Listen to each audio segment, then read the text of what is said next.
Le corps d'un géant est retrouvé et devient une attraction touristique. Aujourd'hui, dans ce nouvel épisode de la face cachée d'Internet, je vais vous dévoiler la vérité sur une série dramatique nommée Love, Death and Robots.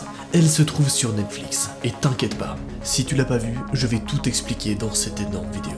Parce que ce sujet est beaucoup trop passionnant, vraiment. Alors installe-toi, mets tes petits bonbons, tes popcorns, et sirote ton petit sirop. On est parti pour un nouvel épisode mystérieux de la face cachée d'Internet.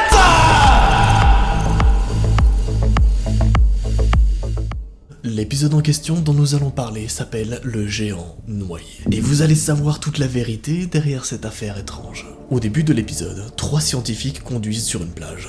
L'un d'entre eux s'appelle Steven, le narrateur. Il parle alors du corps d'un géant retrouvé sur la plage. La veille, une énorme tempête a frappé la mer. Un pêcheur local a contacté les autorités qui ne voulaient pas croire à cette affreuse nouvelle. Mais les gens ont alors commencé à visiter cette fameuse plage et revenaient avec des histoires folles. Les scientifiques ont décidé d'aller voir d'eux-mêmes. Qu'est-ce que c'est que ce bordel ? C'est quoi cette mascarade ? Du coup, Steven, qui n'y croit pas du tout, et ses collègues, qui pensent que tout le monde bluffait à propos du géant mort, se retrouvent à côté de lui. Une foule entoure le corps et a peur de le toucher avant d'être sûr qu'il n'y ait pas de danger. Les collègues de Steven ont deviné que le corps devait peser environ 80 tonnes. Ces larges proportions faisaient que c'était difficile pour eux de deviner son âge. Mais en regardant son nez et sa bouche, ils ont pensé que c'était un jeune homme. Les 3 scientifiques sont allés inspecter le corps. C'est là que Steven voit alors une petite piscine faite dans la main du géant.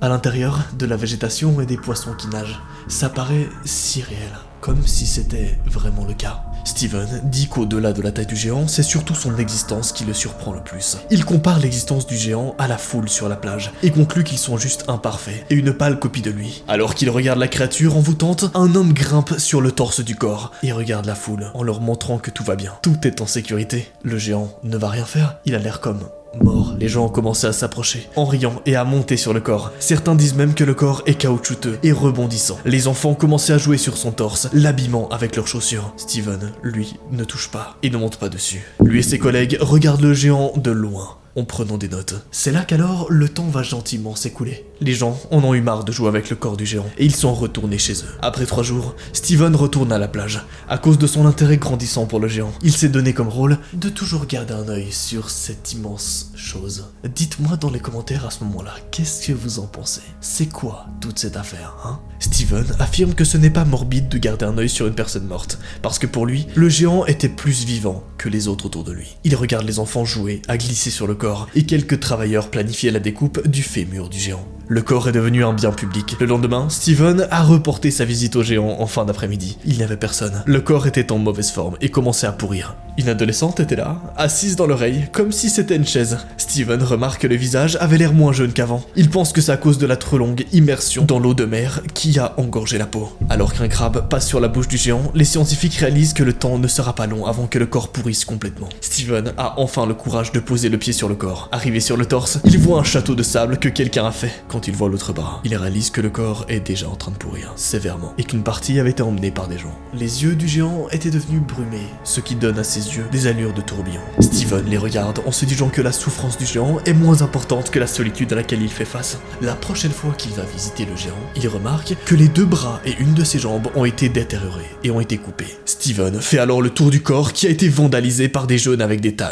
Il était le témoin réticent de la fin du corps de cette magnifique créature. Mais les insultes, comme le vandalisme, faisaient que pour lui la créature était plus humaine. Parce que le géant paraissait beaucoup plus vulnérable qu'avant. Les jours suivants, quand il est revenu à la plage, il n'a pu que constater que la tête avait été enlevée. Bordel, les oiseaux mangeaient sa chair et Steven regardait ça de loin. Sans la tête, le corps paraissait moins humain, ce qui a réduit le lien que Steven avait avec le géant. Après ça, il n'est pas allé sur la plage pendant quelques semaines. Lors de sa prochaine visite, il ne pouvait plus que témoigner que le corps avait un jour appartenu à un humain. Sur ce corps, il n'y avait plus rien d'humain.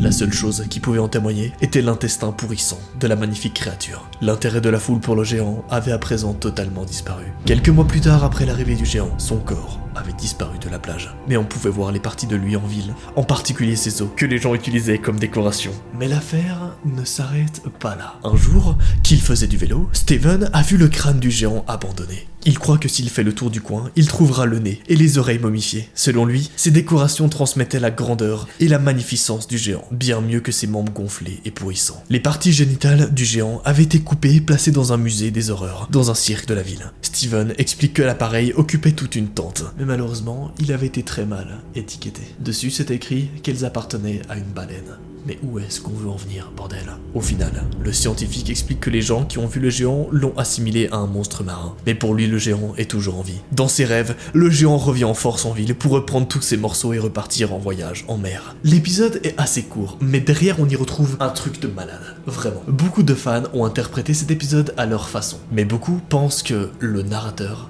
Steven, est le géant. Là, je sais, tu vas me dire, what the fuck.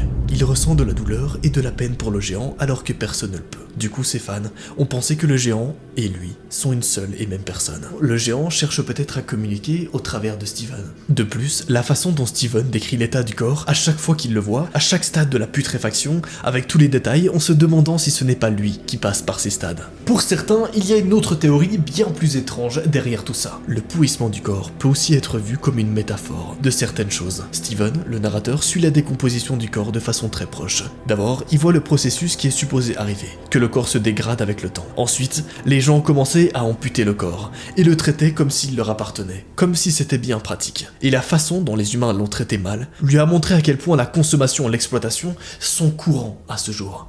Au fur et à mesure de l'histoire, Steven commence à se demander ce que veut dire être humain. Et quand nous décidons que nous avons perdu cette humanité. Jusqu'à ce que le géant perde sa tête, Steven pensait à lui comme un humain, comme lui. En réalité, il pensait que le géant était plus humain que même certaines autres créatures autour de lui.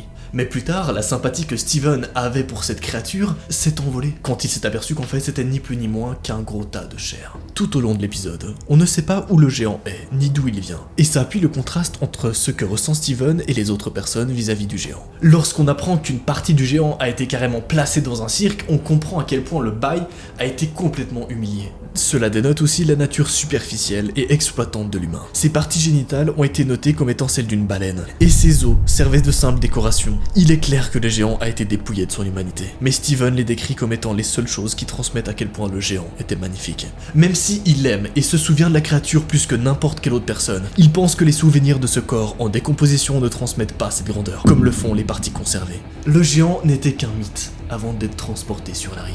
Les gens ont expérimenté son arrivée, puis c'est vite redevenu un mythe, une légende. Nous, humains, comme le géant, nous disparaissons et nous redevenons éternellement des souvenirs. Mais peut-être que ces souvenirs vont disparaître aussi facilement que nous cessons d'exister. Ouais, je trouve cet épisode plutôt poétique et plutôt beau, non? Dites-moi ce que vous en pensez dans les commentaires, et surtout dites-moi si vous voulez un autre épisode sur une autre affaire dans ce style vraiment mystérieuse. C'était Noah, ce fut un plaisir, au revoir.